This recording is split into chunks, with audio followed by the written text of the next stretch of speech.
Yo, what's good? It's Fire here, back from the video, and today we're going to be hopping into another college football 25 defense. Today we're going to be in the 3-4 odd formation, which is one of the best blitzing sets in the game. This blitz will also work in Madden, so not only will it work in college football, the same setup will work in Madden 25 as well.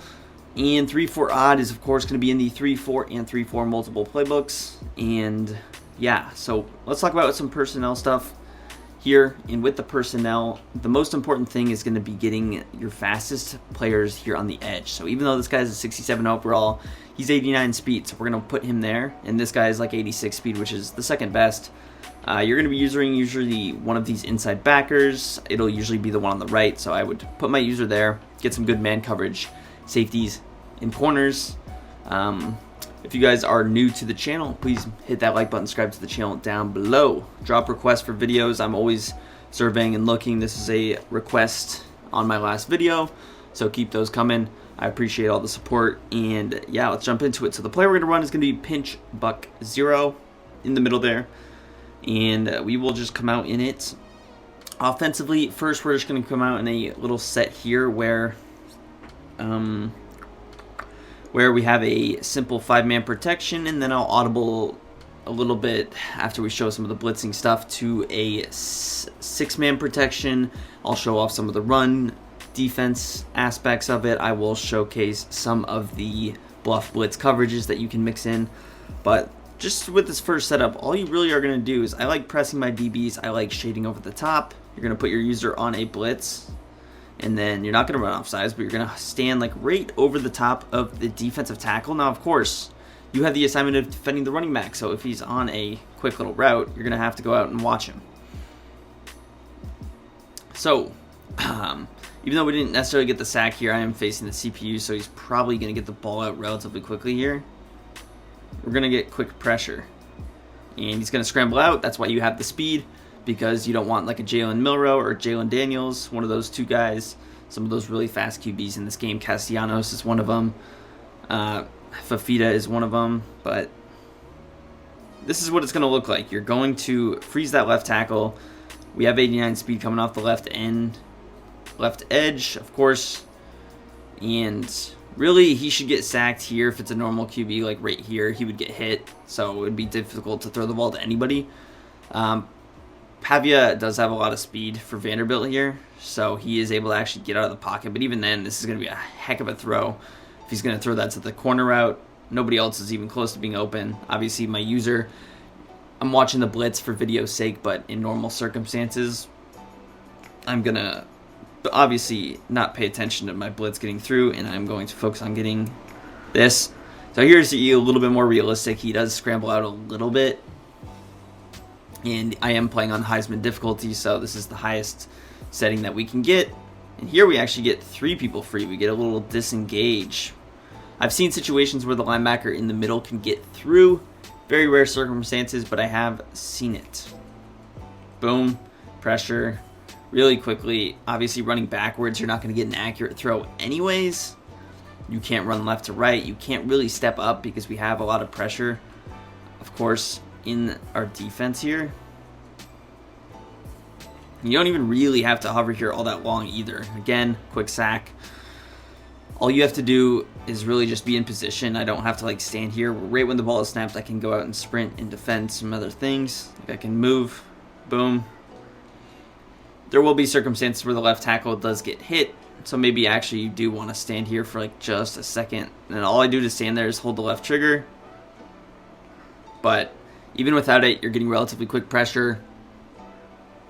And, of course, I wouldn't recommend just spamming this blitz every play unless you're really playing against someone that doesn't know what they're doing. Of course, I would recommend mixing it in with coverage. There's a lot of good coverages in the 3-4 odd if you want me to post some of them. There's a good cover 4 quarters. There is some other, of course, simple things you can do, cover through cloud concepts, other man coverage concepts, cover 6s that we can mix in out of the 3-4 odd formation. And yeah, so that is the blitz against a just simple 5-man protection. Now let's talk about, and again, if you are getting beat deep, I would shade over the top. Shading over the top is going to prevent that from happening.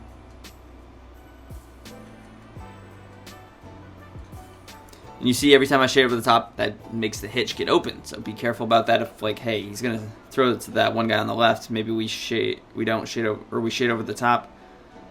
We don't shade over the top, rather, and then we keep that guy. But even then, you're fine giving up a 4-yard hitch. It's going to be difficult to drive down the field doing that. So let's show a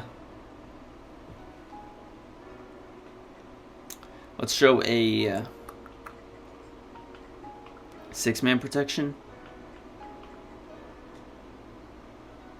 So of course our setup is going to be the exact same out of this 6-man protection.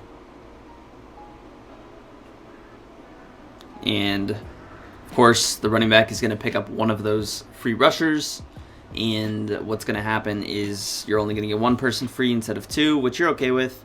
I mean, you're still getting the pressure. It really doesn't make a difference. It usually is going to be, again, still that guy on the right side, and nothing really changes all that much. Your user is important here. You see he's really holding the attention of the halfback. Of course, there's chances that it could get blocked, doing things like slide protections, etc. But most of the time we're getting two people free because he's scrambling out. Obviously a simple like half slide to the left combined with an ID of that linebacker on the right could block it. Most people don't like taking the time, and honestly you don't get enough time in this game to make those pre-snap adjustments really on every play unless you really come out quickly and pick your play. But yeah, if you want, you can also stand in this gap and hover. It doesn't make a difference, but kind of guaranteeing that you get the side protection that you want. I wish Pavia would stand in the pocket here. Maybe I should have put in like a pocket passing QB. Here you see the left end actually just literally basically sprints around him. So you can stand in that gap if you'd like. It's going to kind of handicap you for usering purposes. Just a little bit. You're going to be a little bit closer to the line of scrimmage. Keep that in mind. And that is kind of what I'm talking about with getting beat deep, as well as the blitz getting picked up. That was a double whammy. Rather unfortunate for the boys, but of course that can happen. Now, bluff blitz stuff, what can we do? Immediately, I can man up the running back so I don't have to worry about it myself. So I'm going to man up the player on this side on the running back, and then I'm probably going to go curl route with this guy. I could put Y in a middle third, help him try and get back, defend on some of those crossing routes, some of those intermediate routes, 3-man rush, and you kind of force a throwaway there. Of course, I can shade over the top. Shading over the top makes a lot more sense when you are running the bluff blitz because obviously you would not want to get fried. When you're only rushing 3 people, it's going to give him, of course, more time to find somebody open. So you can do something like this. Obviously, I'm going to probably try and like shade outside, watch over on some of those corner routes, some of those things like that. But nothing is open. He's forced to scramble out here. And, of course, you can go QB spy instead of inside guy. If I wanted to flip this, maybe I just still want to use the running back. I could double Mabel, or I could spy one of these guys. You could double Mabel like this. You could blitz 4. You don't have to blitz 3. If you're not getting enough pressure, feel free to blitz 4 if you're facing someone that's going to scramble out. And then you see the curl flat actually lurks him really well, even lurking the CPU there. So you can definitely catch him off guard with this. I'm going to put in a pocket passing QB just for a snap here, and then I'll show some of the run stuff, just so you guys can see what it would look like. Hopefully Vanderbilt's backup QB is a pocket passer. I don't know. This guy, sure.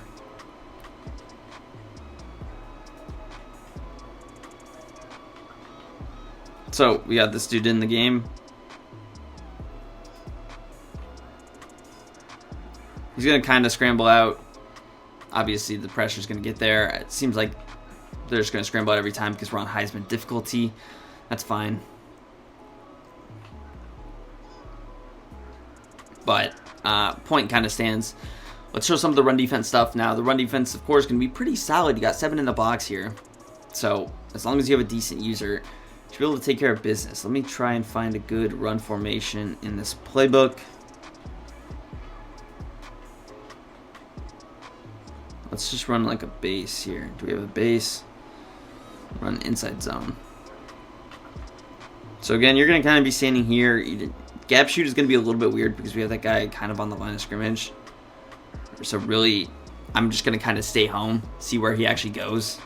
They have the potential to cut it back like that, because usually you're going to gap shoot through this left guard area.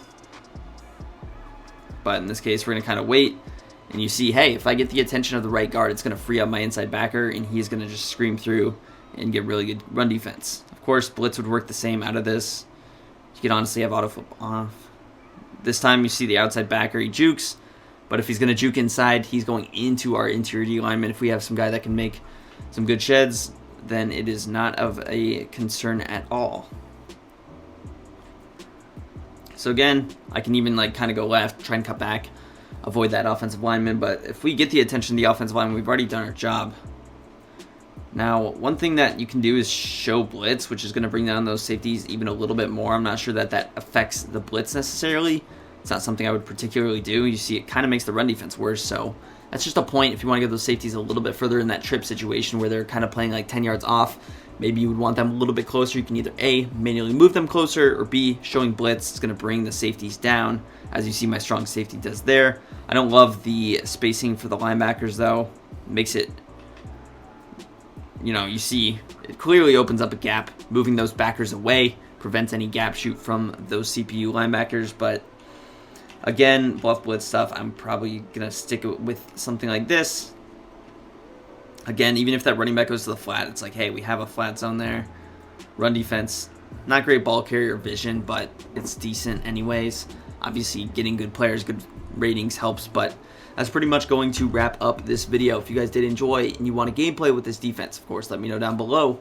I'll check out some of those schemes you posted in you guys recommended in the last video, but feel free to comment some more, and I will definitely go through and check those out. If you guys enjoyed, please hit that like button, subscribe to the channel down below, and peace. I'm out of here.